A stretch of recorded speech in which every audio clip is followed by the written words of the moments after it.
Hey guys, welcome back to the page. Thank you for being here today. Welcome to another car chat. I'm going to share a message for you guys today on perseverance and kind of discipline. I mean, I guess discipline kind of comes along with perseverance.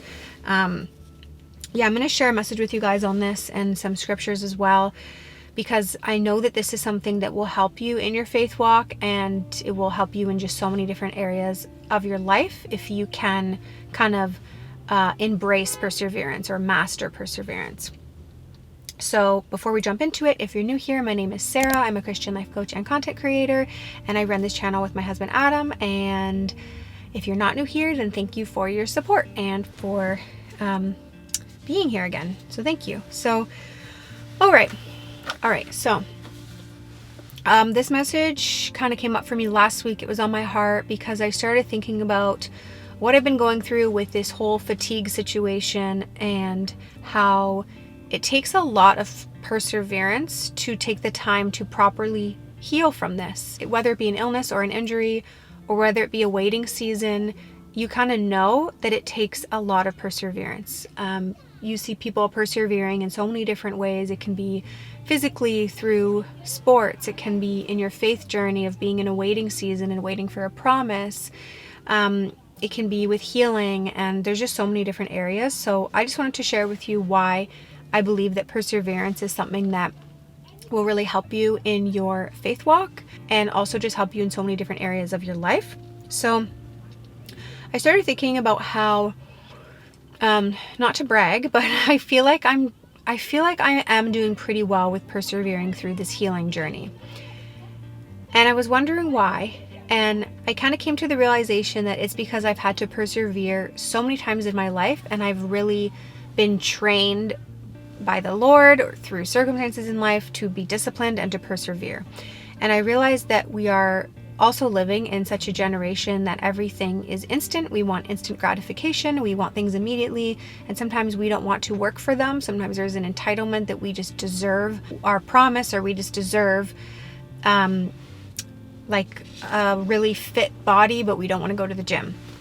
And actually someone in our small group from church said last week something along the lines of, everyone wants the body of an athlete, but they don't want to train like an athlete. Something like that. And I was like, that's really good. That definitely aligns with this message on perseverance. So yeah, I'm just going to share with you guys about cultivating perseverance, or this could also just be a revelation for you if you are in a waiting season or a difficult season, and maybe you do have great perseverance, but maybe this is a revelation that the Lord wants to help you strengthen that for you to persevere. Could be something that we're lacking in a sense. So yeah, I'm going to share scriptures on it, and I'm going to share a story with you guys as well. So one story that I wanted to share with you guys is that I lived in India for I kind of lived in India for a short period of time, for like 6 months. It was supposed to be 3 months. I went there for work at the time, and I didn't have to go, but it was an opportunity presented to me. I was really afraid to go, didn't know anything about India. And anyway, so when I got there, I was having a really hard time. I was completely culture shocked. I was living in a house with other people that in the beginning I did not have any connection with. I didn't feel like safe with, not in a threatening way, but safe like emotionally. I didn't feel like I had like a safe place in that home. I had a really difficult time because I couldn't really leave the apartment, because in the area that I was in, you couldn't like cross the street. Like basically there weren't crosswalks and things like that. You just step out into the road and you put your hand out and the cars are supposed to stop. And that it was just so intimidating and scary, because I was like, I just don't want to be walking across the road like that. So it made it hard for me to get groceries. It made it hard for me to go to the gym. It made it hard for me to really even just do anything enjoyable at all. And you know, I'm in a house, I'm in a room that's like, it's not my room. There were just problems. There was like so many crows that were like at my window / I'm pretty sure there was a crow stuck in like the vent in my bedroom, because it was like making noises and things like that. I was getting eaten to death by mosquitoes. I didn't know anyone there. I was literally alone. So anyways, so I was having a really hard time. And by the way, a lot of people who came for the same type of work as I did, which was for like commercial modeling work, because I had an agency in Toronto for modeling at the time, and then an agency in India basically scouted me and asked me to come to India on a 3-month contract. And this is at the time also when I was experiencing extremely bad anxiety for the first time in my life. And I had like medication. I wasn't on the medication, but it was like medication that I could take when I felt anxious. So needless to say, I don't know if this really paints a picture, but I was having a very hard time. I felt like I was literally in prison. And a lot of people that came for the same type of work, they actually ended up leaving. Not necessarily some from my house that I was living in, but I would just hear stories of people in general because it was just such a culture shock to them. It depends on what country you're from, right? Like if you're from Canada or Australia, US and things like that, and you've never been to, and it doesn't have to be India, it can be any country that is just a huge culture shock. So anyways, needless to say, I felt like I was literally in prison. But I knew that I had a choice. I'm like, I can leave. I can technically leave if I want to. But I knew that if I stayed and I pushed through every single day, by the way, I wasn't following the Lord at this time.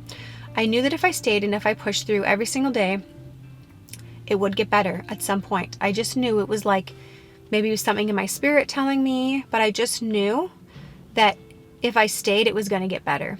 And I have carried this mentality into so many situations in my life. Not giving up when something looks difficult. Not just like throwing in the towel because it looks like things aren't going to get better. Every single day that I was there, it did not get better every day. It wasn't that every day was a little bit better. Some days were a little bit worse.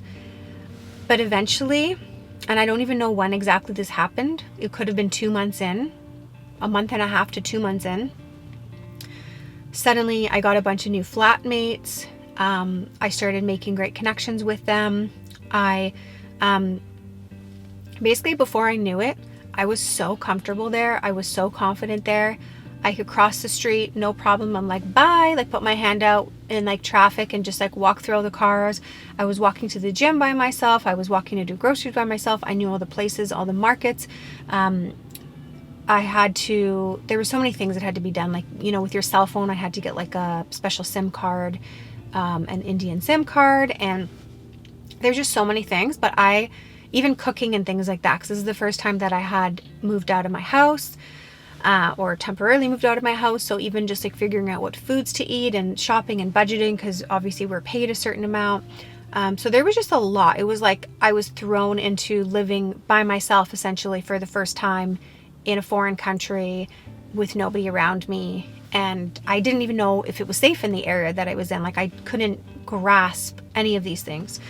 But anyways, at one point, day after day, persevering, even when it was really difficult, one day I just realized things are different. And I was literally so confident there that any of the new flatmates that came, I just felt like I just wanted to like mother them. Like I'm like, okay, this is how everything works. I'll show you where to get your groceries. I'll show you where the gym is, the best membership. Here's how to get it. I think it was a rickshaw. I think it was called a rickshaw. A little, I don't know how to call it. If you're from there, you know what I'm talking about. I was in Mumbai, by the way. And it came to the point that I extended my contract for another 2.5 months. So I ended up staying almost 6 months instead of 3 months. So what I'm trying to say is that even though it was so difficult in the beginning and I wanted to give up, I just knew if I just take one day at a time, things are going to get better. Things are going to turn around. And I've just seen that so many times in my life. And another area that I also saw it a lot, because prior to following the Lord as well, I always was in a relationship. So I went through a bunch of breakups and I always wore my heart on my sleeve. So like I gave everything emotionally. I gave everything in relationships basically. So breakups were extremely, extremely, extremely hard on me.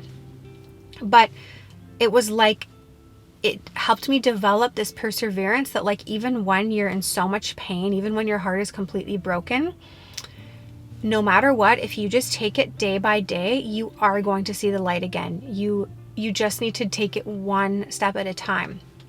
And so I've always just had this knowing that if I just persevere and just take one day at a time and kind of just press on towards the mark, things are going to get better eventually. And you don't even know sometimes the day that it turns around. So I'm just going to read a couple of scriptures that I have here. So James 1 verses 3, for you know that when your faith is tested, your endurance has a chance to grow. So obviously the stories that I shared with you guys are not related to faith because I wasn't walking in faith at the time, but you can see how, you know, when your faith is tested, well, how is your faith tested? Your faith is tested through circumstances that happen in your life. So when your faith is tested, your endurance has a chance to grow. And then Romans 5 verses 3 to 5.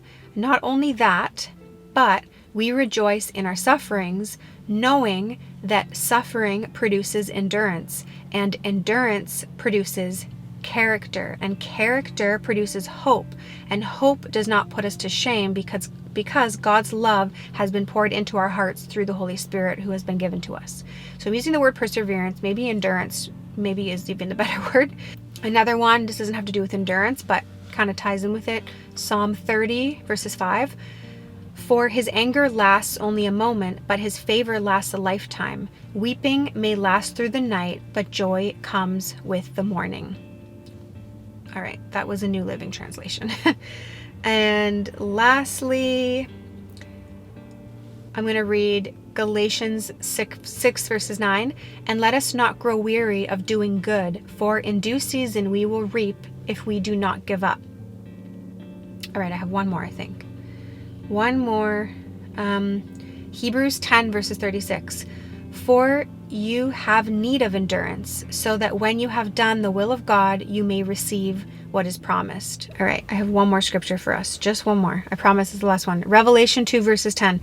Do not fear what you are about to suffer. Behold, the devil is about to throw some of you into prison, that you may be tested, and for 10 days you will have tribulation. Be faithful unto death, and I will give you the crown of life. Now, I know that's obviously talking about the end times. So obviously I'm not trying to take scriptures out of context, but I'm basically just trying to drive the point home that perseverance, endurance, discipline, basically just having our faith tested in general, if we're able to cultivate this type of perseverance and endurance. And I mean, how do we practically actually do that?